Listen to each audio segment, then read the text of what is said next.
Y que ya les decía que esto que lo he leído tantas veces y usted también seguramente cuando Dios me lo mostró en toda su dimensión me cambió la vida a mí. Por eso digo que este es uno de los temas más importantes que yo creo que el creyente debe saber, ¿no? Es la oración de Jesús en Getsemaní, que está en Lucas 22, ¿no? Verso 39 al 42. Lo voy a leer, dice Lucas 22, 39 al 42, dice, y saliendo se fue como solía al monte de los olivos, y sus discípulos también le siguieron. Cuando llegó a aquel lugar les dijo, orad para que no entréis en tentación. Y él se apartó de ellos a distancia como de un tiro de piedra, y puesto de rodillas oró, diciendo, Padre, si quieres pasa de mí esta copa, pero no se haga mi voluntad sino la tuya, ¿no? Una oración muy conocida del Señor en Getsemaní previo a la cruz, pero hace algunos años leyendo este pasaje me ponía a meditar cómo la vida del ser humano, tu vida, mi vida, depende de dos jardines. Cómo hay dos jardines que determinan nuestra vida y nuestro futuro. Y no es casualidad, ¿no? Todo tiene un porqué. Y inmediatamente cuando yo leí en esa ocasión este pasaje del jardín de Getsemaní, me puse a pensar en el otro jardín, en el jardín del Edén. Entonces, en realidad hay dos jardines que determinan nuestra vida, ¿no? El Edén y el Getsemaní. ¿Quién estaba en el primer jardín? En el Edén, en el origen de todo. Y claro, la respuesta me van a decir todo el mundo, Adán, ¿no? Claro, y estaba Adán. Pero si somos exactos, tendríamos que decir el primer Adán. No simplemente Adán, sino el primer Adán. A ver ustedes que son grandes teólogos y teólogas, ¿por qué estoy diciendo que es más exacto decir el primer Adán? ¿Quién tiene alguna idea? ¿Por qué digo que... Porque Jesús vino, porque dice la palabra del Señor que Jesús es el segundo Adán, que Ajá, vino a cumplir y a devolver lo que el primero entregó al enemigo. había perdido. Así, entonces, en realidad son dos Adanes, pues, no es un solo Adán. Hay un primer Adán y un segundo o postrer Adán, como llama la Biblia. Entonces, en realidad son dos Adanes. Y la otra pregunta que podría surgir teológicamente es por qué la Biblia llama a Jesús el segundo Adán o el postrer Adán. ¿Qué ideas le viene a la cabeza de por qué la Biblia llama a Jesús el postrer o el segundo Adán? ¿Qué dicen? Porque vino a cumplir, él vino a cumplir el propósito que no hizo el primer Adán en su momento. Ya, muy bien. ¿Quién Y más tiene? y porque vino como hombre a la tierra. Ajá, ok. Listo. Bueno, yo iba también a decir que él cumple lo que el primero no pudo alcanzar y Ujú, que de hecho fue el mejor ejemplo que nos dejó Dios sabiendo que Jesús fue hombre, humano. ujú. Entonces creo que nos modela a un hombre que pudo llegar a ser perfecto, independiente que uno diga, "No, es que es el Hijo de Dios", no, pero él fue tentado en todo, pero Ujú. venció. Yo creo que es un ejemplo que Dios nos deja para ver que sí podemos vencer Perfecto, nuestro yo, nuestro pecado, nuestras debilidades. perfecto. Eso es, ¿no? O sea, en realidad tenemos dos Adanes y estos dos Adanes son como los paladines, ¿no? O sea, en la antigüedad había una figura en las guerras entre naciones o tribus que era la figura del paladín. Esto significaba que habían ciertas guerras donde no peleaban los dos ejércitos, sino que cada ejército escogía un paladín, un representante, caso típico David contra Goliat, ¿no? Entonces ya no peleaban los dos ejércitos, sino que cada uno elegía un paladín, un representante que representaba a toda la nación. Si ese paladín vencía, toda la nación vencía con él. Pero si ese paladín perdía, toda la nación perdía con él, porque era su representante, ¿no? Lo que se conoce teológicamente como cabeza federal, era la cabeza de un grupo, ¿no? Y representaba a todo ese grupo. Entonces Adán, cuando estaba en el jardín del Edén, en el primer jardín, no estaba a título personal, no estaba por él o por Eva, él estaba representando a toda la raza humana y estaba en una situación de prueba. Si Adán vencía, toda la raza humana vencía con él. Pero si Adán perdía, toda la raza humana perdía con él. Lamentablemente el primer Adán fracasó, perdió, y por lo tanto, como dice la Biblia, pues por el pecado de un hombre entró el pecado a toda la raza humana, porque él era nuestro paladín, nuestro representante, nuestra cabeza federal. Su derrota fue nuestra derrota. Entonces el primer Adán perdió, fue derrotado. Y después de muchos años Dios manda un segundo Adán, un segundo paladín, un segundo representante, una segunda cabeza federal de la raza humana. Jesús no estaba en la tierra por él, estaba por nosotros y estaba en una situación de prueba también. De tal forma que si Jesús hubiera fracasado, toda la raza humana hubiera fracasado. Ahora bendito sea el nombre del Señor, que el segundo Adán sí venció. Por lo tanto, todo lo que el primer Adán perdió en Edén, el segundo Adán lo recupera en Getsemaní. Esto es una cosa maravillosa, cómo estos dos jardines determinan nuestra vida, nuestro futuro, y cómo este segundo Adán recuperó lo que el primer Adán había perdido. Ahora, estamos diciendo que los dos, y como dijo nuestra hermana Mónica Mosquera, eran totalmente hombres. Jesús estaba en la tierra totalmente hombre. Él se había despojado, dice, no dejó de ser Dios, dejó de usar sus atributos de Dios. Él siempre fue Dios. No puede dejar de ser Dios porque era su naturaleza. Lo que hizo fue dejar de usar sus atributos de Dios y todo lo que él pasó en la tierra lo pasó como un hombre de carne y hueso como usted y como yo. Entonces, este segundo hombre, este segundo Adán, él recupera lo que el primer Adán pierde. Pero ¿en qué consistía la prueba? Y esto es muy importante porque esta es la esencia del pecado en realidad, ¿no? El pecado se puede definir de muchas formas, transgresión de la ley, y puede definirse de muchas cosas, de muchas formas. Pero ¿cuál es la esencia del pecado? Adán estaba en prueba. Y Dios le dice, come de todos estos frutos, pero de este fruto, de este árbol, no vas a comer. Ese es lo que yo te estoy diciendo, mi voluntad es que no comas de este fruto. Entonces, ahora mire, qué interesante, esto es ya teología, ¿no? Porque si la Biblia dice que todo lo que Dios había creado era bueno en gran manera, o sea que ese árbol también era bueno, no era malo. El árbol en sí no era el problema. Y cuando el diablo le dice, vas a ser como Dios sabiendo distinguir el bien y el mal, ¿cuál era la esencia de ese pecado? Porque el fruto no era malo en sí mismo, porque Dios lo había creado y todo lo que Dios ha creado es bueno en gran manera. Entonces, ¿cuál era la prueba? Esta es la esencia de la vida cristiana.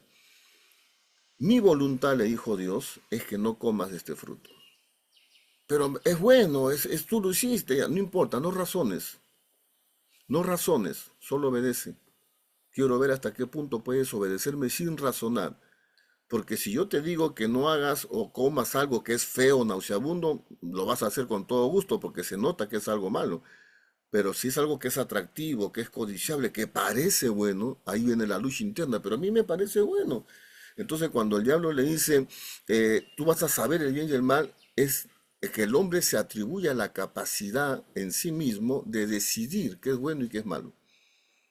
Entonces Dios le dice, no coma. Bueno, a mí me parece que sí puedo comer. Yo como hombre decido lo que es bien, lo que está bien y lo que está mal. Entonces el hombre quiere ser igual a Dios decidiendo por sí mismo qué cosa es bueno y qué cosa es malo.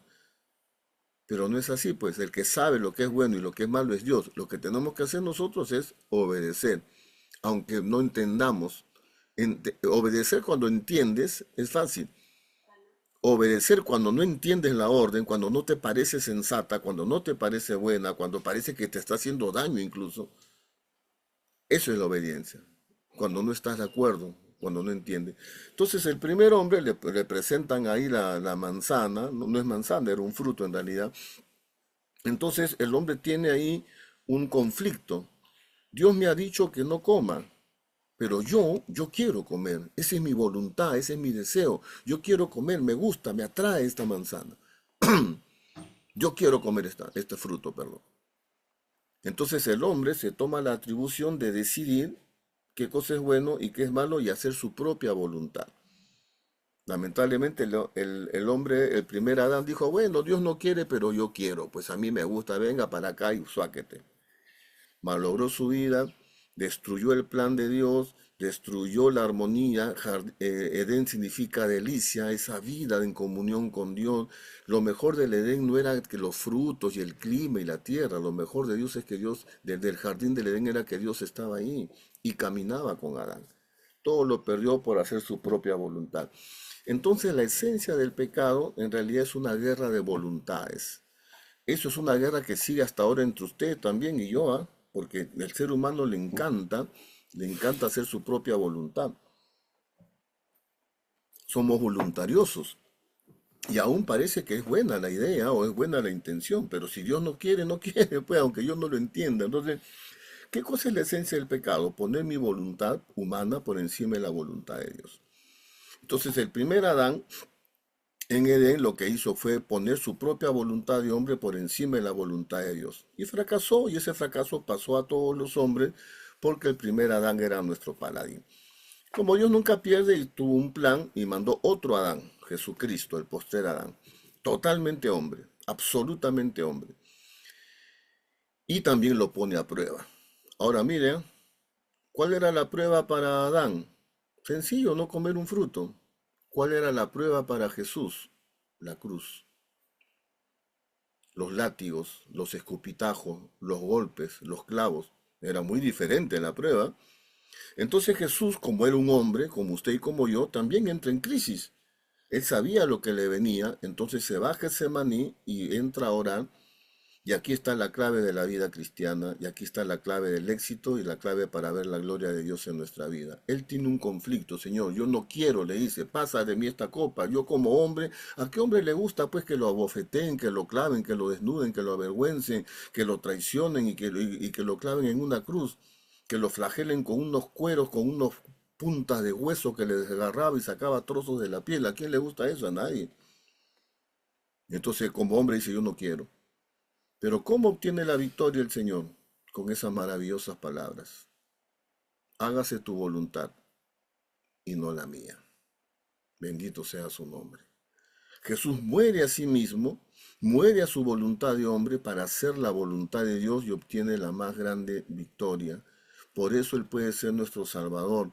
Él recuperó lo que el primer Adán perdió en el jardín del Edén por hacer su voluntad.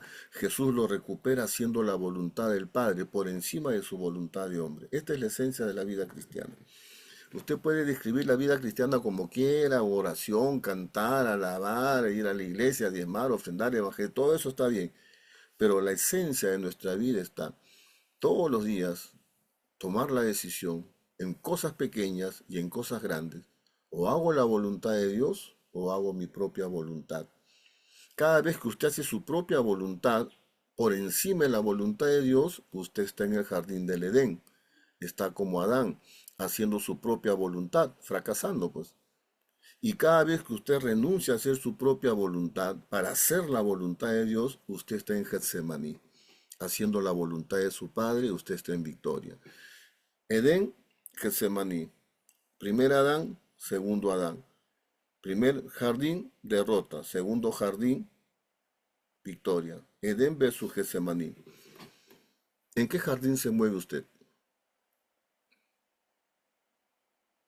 ¿En qué jardín te mueves tú cada día de tu vida? ¿Te la pasas haciendo tu propia voluntad? ¿Eres una persona voluntariosa? Esa es la esencia del pecado. Hacer nuestra propia voluntad por encima de la voluntad de Dios.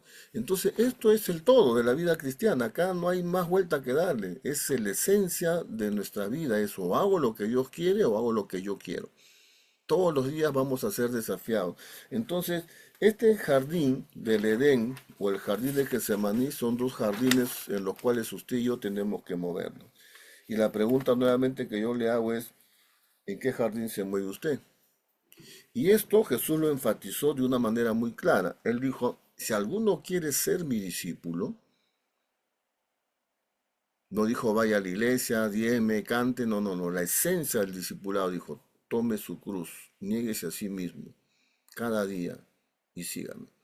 Entonces, a veces se ha enseñado mal, se ha entendido mal esto de tomar la cruz y la gente cree que tomar la cruz es tener problemas.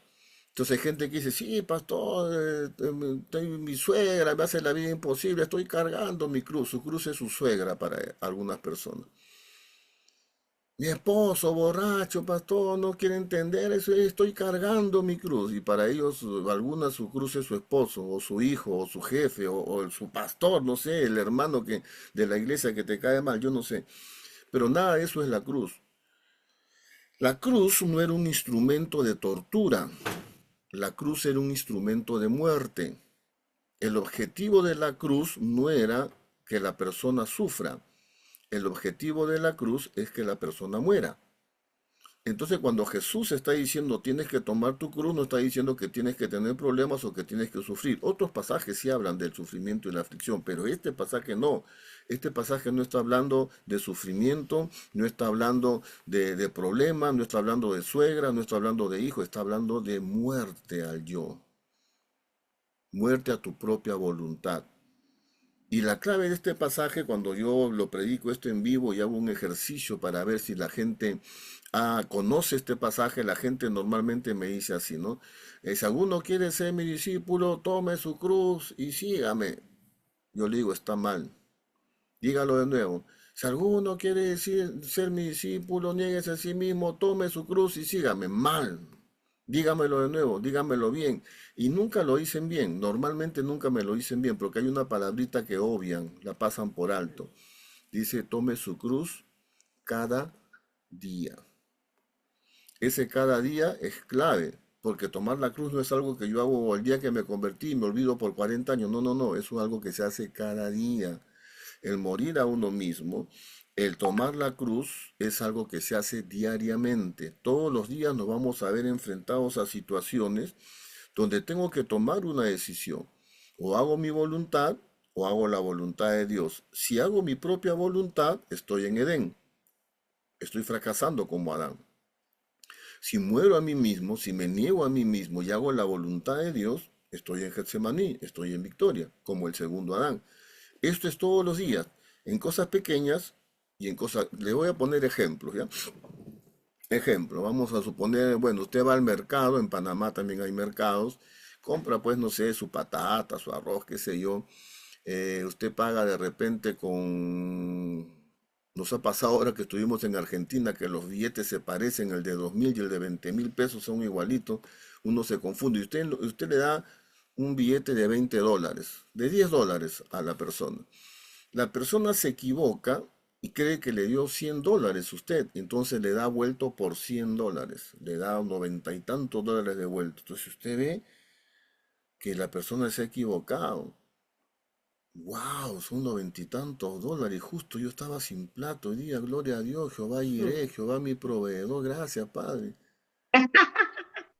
Pero la Biblia dice que tenemos que andar como de día, honestamente, transparentemente. Entonces yo tengo un conflicto porque justo necesitaba la plata y la señora se confunde, se equivoca, me dan 90 y tantos dólares.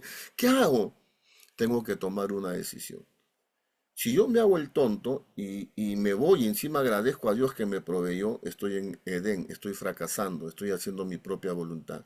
Pero si muero a esa decisión mía y digo, no, no, no, no, Señor, yo no lo voy a hacer así, te voy a obedecer. Señor, usted se equivocó, solo leí 10 dólares, tome lo que me está dando de más. Usted murió, usted tomó su cruz, usted está en Getsemaní, usted está en victoria. Cosas pequeñitas, ¿no? En la iglesia, yo sé que en Panamá y ahí donde está nuestra hermana en Colombia, en Estados Unidos, no pasa esto. En Perú sí pasa que a veces los hermanos tienen su roce, ¿no? Tienen su pequeño pleito ahí, le dijo algo, la hermana lo miró, le contestó mal, no sé, algo pasó que la hermana Juanita se queda molesta con la hermana Rosita y se va a su casa. ¿Qué se habrá creído la hermana Rosita? ¿Cómo me va a tratar así? ¿Cómo me va a decir esas cosas? ¿Qué se habrá creído? Que agradezca que me convirtió, porque si no me hubiera convertido ya lo hubiera agarrado a cabezazo ya. Se va molesta. El próximo domingo que la vean no la voy a saludar. Llega el siguiente domingo y la ve Juanita, la hermana Rosita que viene, y hace así, no la va a saludar. Me trató mal. Entonces el Espíritu Santo viene y le dice, si traes tu ofrenda al altar y te acuerdas que tu hermano tiene algo contra ti, deja tu ofrenda ahí. Reconcíliate primero con tu hermano. y después deja tu ofrenda. Entonces la persona Juanita tiene un conflicto, ¿no? Ay, pero yo quisiera imponerle las manos, pero en el cuello quisiera imponerle las manos, pero Dios dice que la perdone, no tiene que morir, Juanita. Si Juanita le quita la cara y se voltea y no la saluda, está en Edén, fracasando, haciendo su propia voluntad de hombre, de mujer. Pero si muere, dice, no, voy a obedecer a Dios, aunque no quiera, aunque no le guste, aunque vaya contra su orgullo, de panameña, de peruana, de colombiana. Se acerca, le dice Rosita, hermana, la semana pasada tuvimos un encuentro, mire, no, yo no quiero ofenderla, perdóneme si yo actué mal, esto no puede ser, somos hermanos en Cristo, vamos a arreglar esto, hermano. El diablo mete su cola entre sus patas y sale, porque alguien decidió hacer la voluntad de Dios por encima de su voluntad humana. Eso es Getsemaní, eso es victoria, morir, hacer lo que nosotros queremos para hacer lo que Dios quiere. Esta es la esencia de la vida cristiana y esa es la esencia de la adoración verdadera también, porque hay medio confusión en la iglesia. La gente confunde adorar con cantar.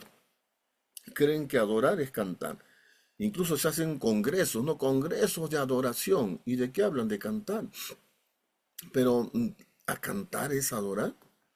Entonces, hay una regla de hermenéutica que se llama la regla de la primera mención.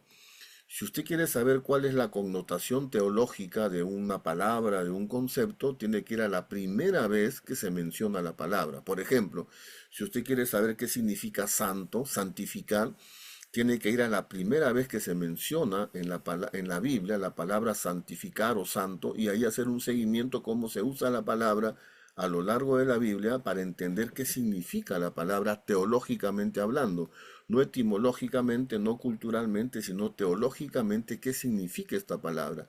Esa se llama la regla de la primera mención. Entonces, si nosotros queremos saber qué cosa es adoración, lo que tenemos que hacer es ir a la primera vez que se menciona la palabra adorar, la palabra adoración en la Biblia, porque ahí está la clave, qué significa teológicamente la palabra. Y desde esa primera mención hacer un seguimiento. Entonces, a ver, voy a tomar examen a los panameños que están acá y las panameñas.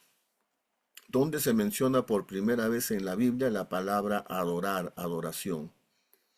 El verbo adorar, ¿dónde se menciona por primera vez en la Biblia? Si no me equivoco, en Génesis, cuando Abraham subió a llevar a su hijo Isaac al monte. Amén. Génesis 22:6. Primera vez que se menciona la palabra adorar. Entonces, la pregunta es, ¿a dónde estaba yendo Abraham cuando menciona la palabrita? ¿Estaba yendo a un concierto de Marcos Witt, a un concierto de reggaetón cristiano? ¿Estaba yendo a cantar? ¿Estaba Estaba, yendo... no, él estaba con la pastora Virginia Brito en este momento. Llámame al monte. Amén. Entonces, él no estaba yendo a cantar, estaba yendo, escúcheme bien, a sacrificar lo que él más amaba en este mundo. Cuando Abraham llega a los pies del monte, le dice a sus siervos, ustedes quédense aquí, yo y el muchacho subiremos y adoraremos. El sacrificar a su hijo era un acto de adoración. ¿Por qué? Porque Dios se lo había pedido. Y Abraham era un hombre. A veces leemos la Biblia, ya Dios le dijo que sacrifique a su hijo, ya pues no, ya pues a ver que te pida Dios que sacrifiques a tu hijo a ti. Que tú tengas que sacrificar al hijo por lo cual esperaste 25 años, tu hijo amado, lo viste crecer, lo viste jugar, lo viste hablar, tenía 12, 13 años, era un adolescente, se ponen lindos los adolescentes, y eso no fue una decisión emotiva, él tuvo 3 días para pensarlo, porque la Biblia dice que después de 3 días él llegó al monte Moriah, no fue una decisión, ay Señor, te entrego, no fue emoción, él tuvo 3 días para seguir pensando, para seguir analizando su decisión, y él estuvo dispuesto a morir a lo que él más amaba en la tierra para obedecer a su Dios. Eso es adoración. Eso es Getsemaní. Eso es madurez. Y ahí tenemos que trasladarnos. Dios quiere sacarnos del Edén y trasladarnos al Getsemaní. Hermanos amados, muchos creyentes viven en derrota. Muchos creyentes no avanzan Muchos creyentes no logran alcanzar su máximo potencial porque están demasiado tiempo en Edén. Son voluntariosos. Imponen su propia voluntad por encima de la voluntad de Dios. Por eso no crecen. Porque cuando Jesús está en Getsemaní, estaba en el monte de los olivos. Ahí se trituraban las aceitunas para que pueda brotar el aceite de oliva. La palabra Getsemaní significa lagar del aceite. Era el lugar donde ponían las aceitunas en unas plataformas de piedra y con una piedra muy pesada los aplastaban, los chancaban como un molino y aplastaban, trituraban las aceitunas y por un cañito, por un tubito salía el aceite de oliva. Ese es Getsemaní, triturar nuestro yo, triturar nuestro ego, triturar nuestra voluntad humana para que salga el fruto que Dios quiere de nosotros. Getsemaní es la clave. Getsemaní es adorar. Getsemaní es tomar la cruz. Es la esencia de la vida cristiana.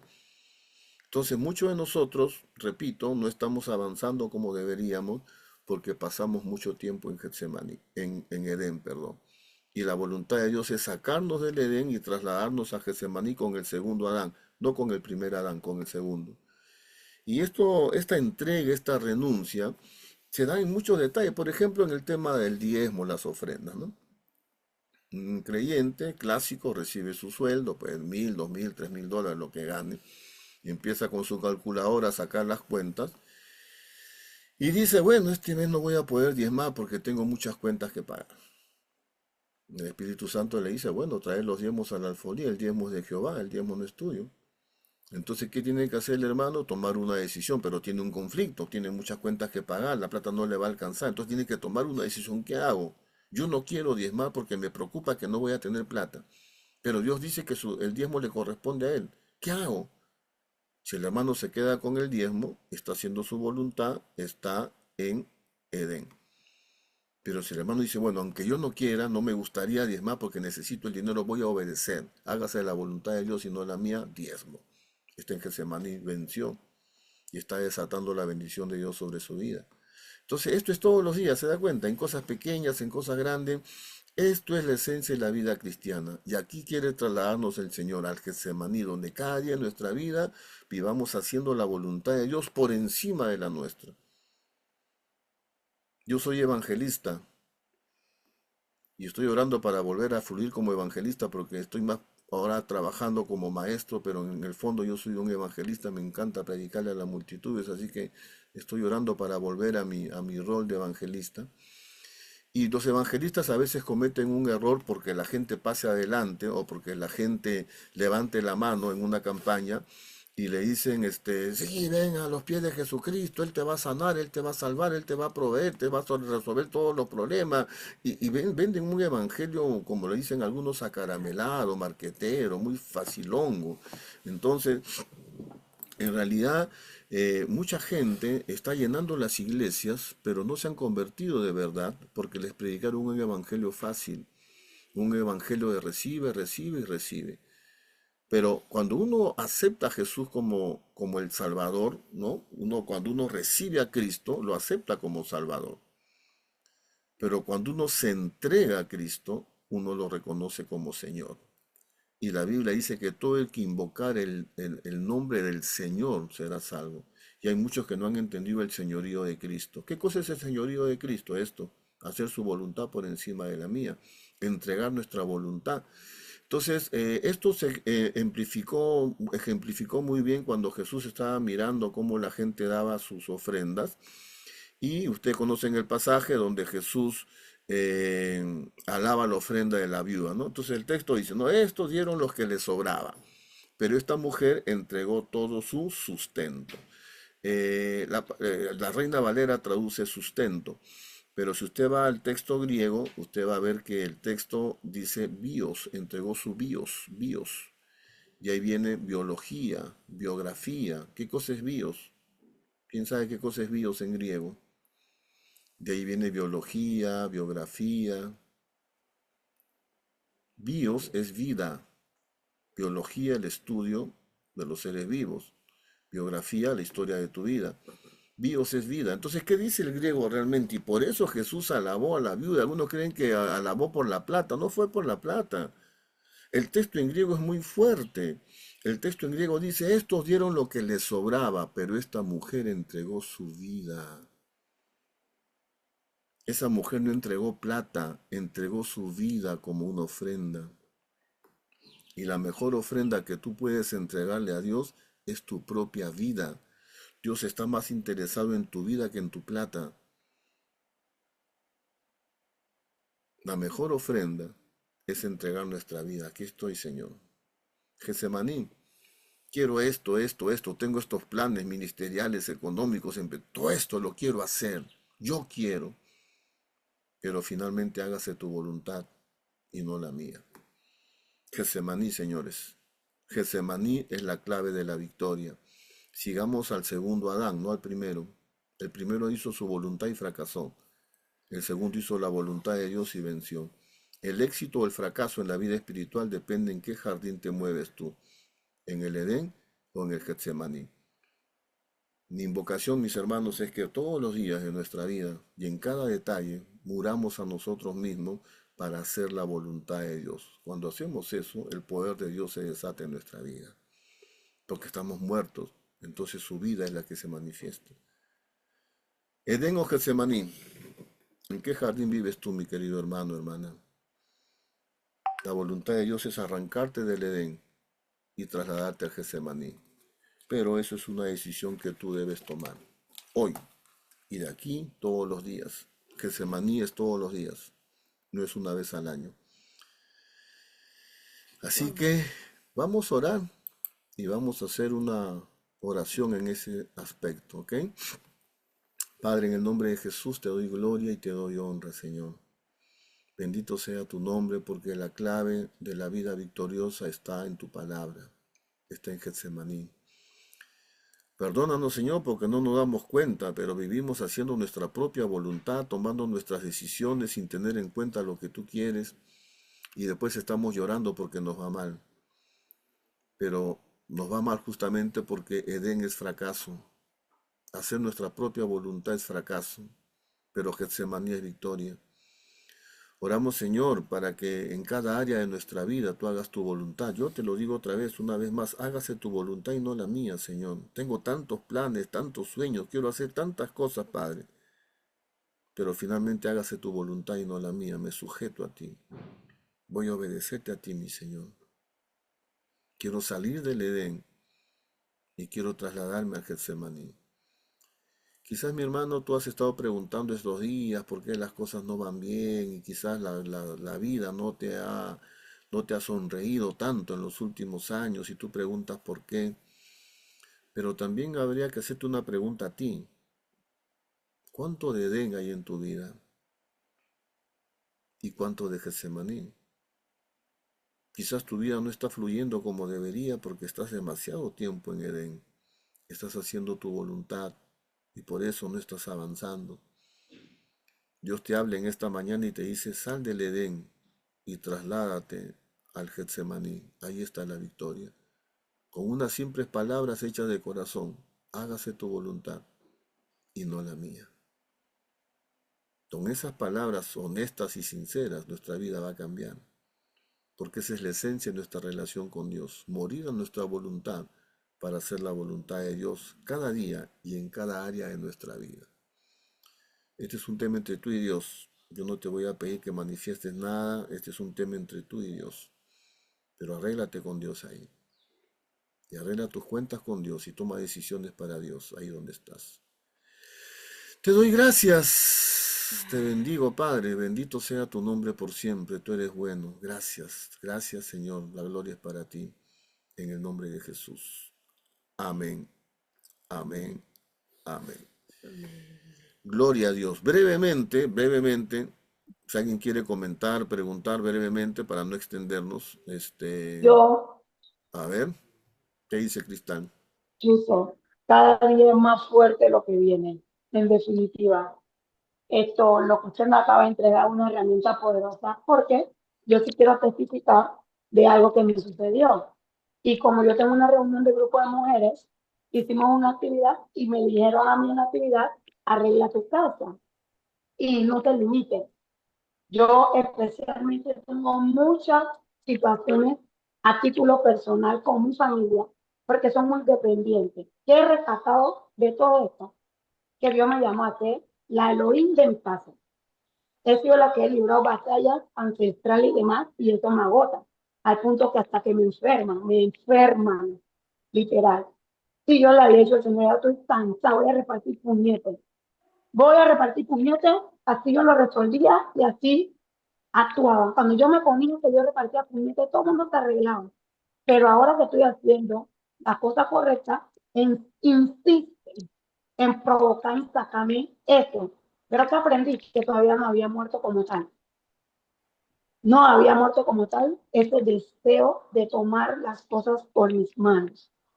Y empecé a buscar a Dios en ese sentir y a decidir.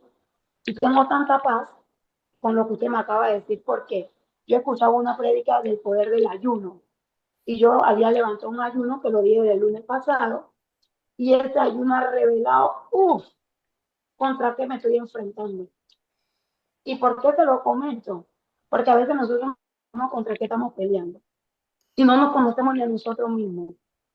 Pero cuando nosotros tomamos ese tiempo de intimidad, es que nosotros descubrimos que hay batallas, que hay personas que están antes de nosotros que no la pelearon y que nos la dejaron a nosotros asignar. En mi caso, la miseria, la escasez, el conformismo, las ganas de avanzar, de crecer.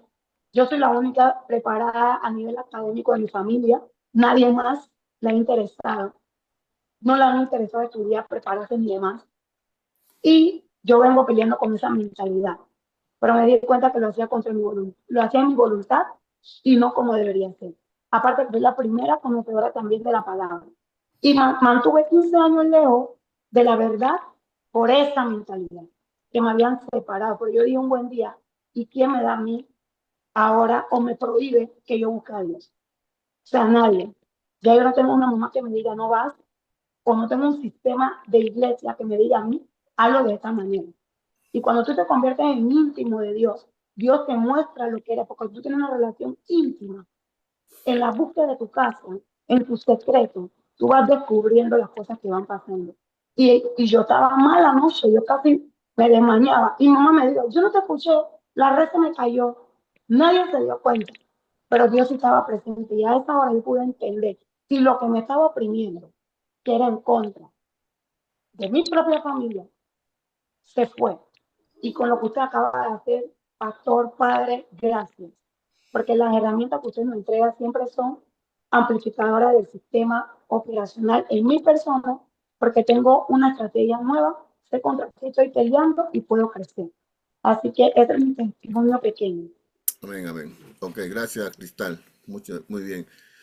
Nuestra hermana Cooper también tiene algo que comentar. Levantó la mano, nuestra hermana María. Amén, amén.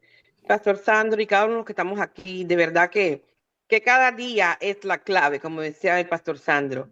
Si nos negamos, tomamos nuestra cruz cada día y seguir al Señor y no es fácil.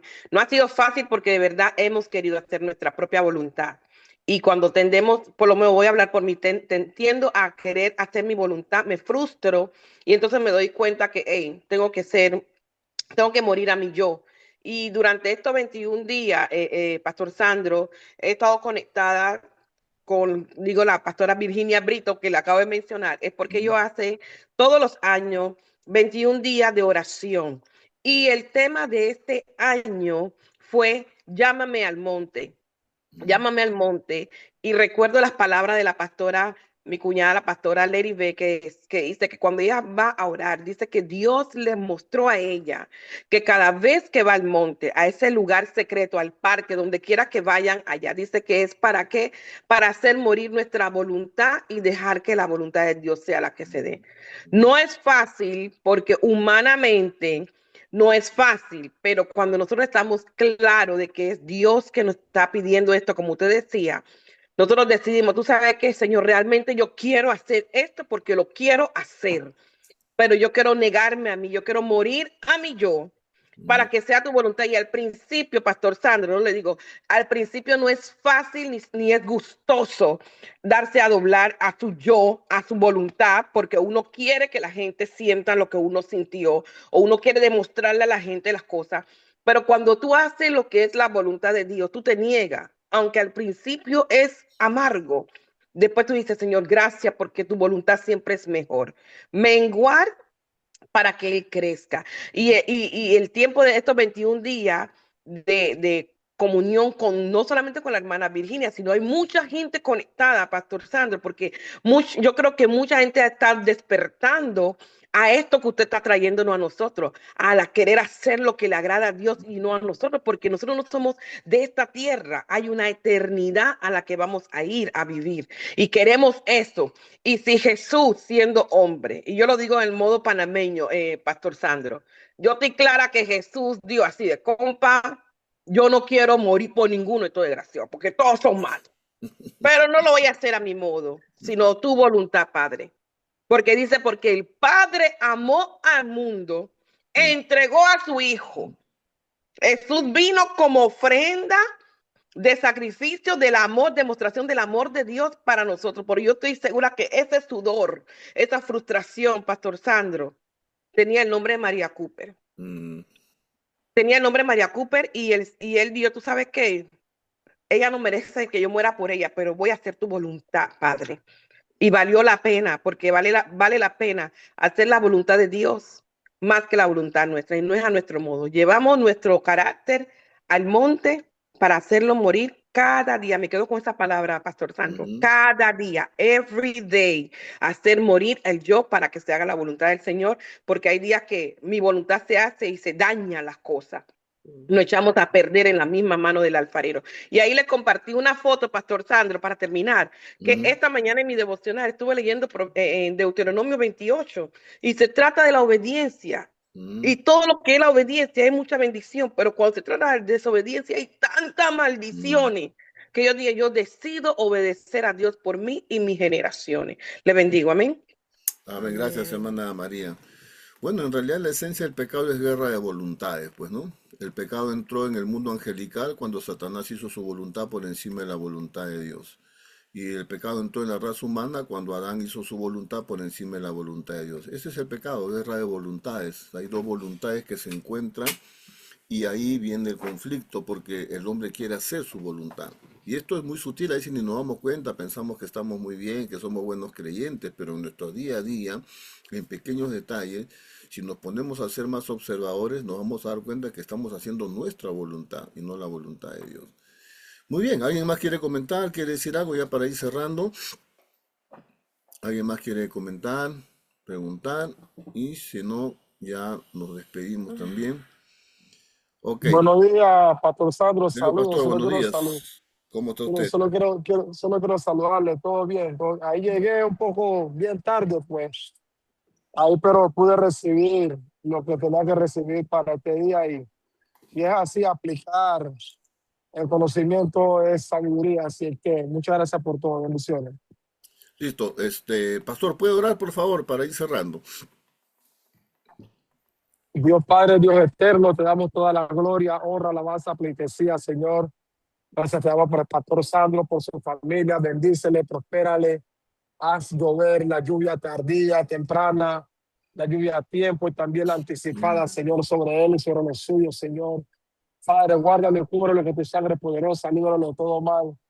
Ábrele más el entendimiento para que pueda ser de mucha más bendición para cada uno de nosotros y para todas aquellas personas, Señor, que Él ministra para, así como Pablo tuvo experiencias especiales, sobrenaturales, que también pueda tener esas experiencias divinas donde pueda manifestar su gloria, Señor Padre amado. Señor, que esta enseñanza de entregar nuestra voluntad, Señor, no quede solamente en esta plataforma, sino que podamos llevarlo a la práctica con mucho esfuerzo, con mucho dolor, pero con mucho entendimiento, sabiendo y entendiendo que hacer la voluntad de Dios siempre será mejor que hacer nuestra voluntad.